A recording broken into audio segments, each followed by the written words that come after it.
gotta talk about this movie. What is it about first love that makes it just so incredibly special? And do you guys remember the first time that you said, I love you to someone? I think first love is so special because you're experiencing it for the first time. You're like, what is this weird feeling? Yeah. Why am I feeling this? Why is this making me happy? Why is this making me sad? Why is this making me angry? Why am I feeling all these things? Do you mean it's the first Crazy time? person. It's Crazy great. You person. become a crazy person. Yeah. You really do. It just you lose all logic and all, you just lose all sense. And I can't, I can't actually remember the first time I said I love you. I can't remember exactly when that was. It must have been very memorable. I know, it's quite depressing. Yeah, isn't it? Douglas, wow. Yeah. Good one. Yeah. For me, I think falling in love for the first time is so special because it is what it is. It's falling in love for the first time, and there's something so amazing about that feeling of being infatuated and being in love. And I do remember the first time I said I love you to somebody. Do you? I do. Who? You mean you don't remember me telling you I loved you? Oh, whoa. Kidding, I'm totally That's kidding. sweet. That's nice. That was Totally. a cute answer. That made me smile. He's blushing. That's cute.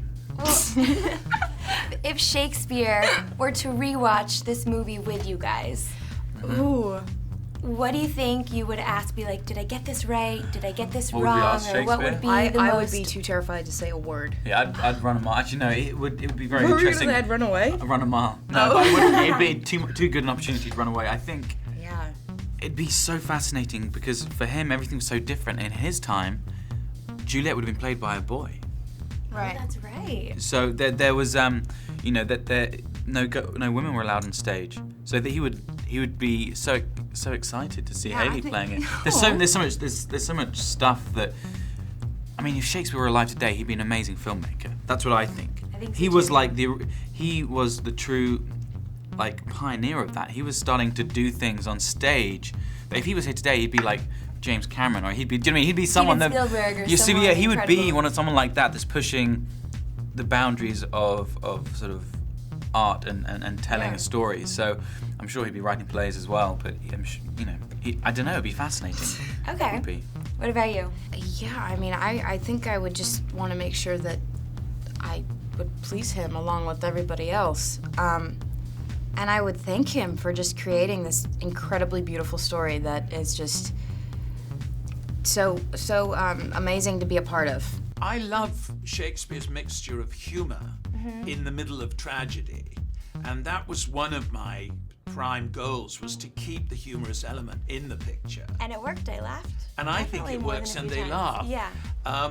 But I suppose that's what I'd want to talk to him about. Romeo and Juliet, of course, has been told so many times, but this time was unlike other than I've ever seen. What do you think it is about the story that allows for so many different versions?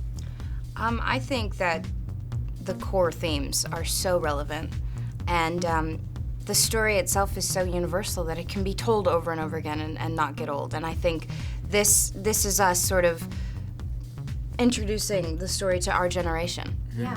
I mean, our generation's obsessed with like Twilight and all these kind of things, all these sort of love stories, these great tragedies, and they all are kind of draw inspiration from Romeo and Juliet, which was written hundreds of years ago. It was like the one true first sort of great love story and tragedy.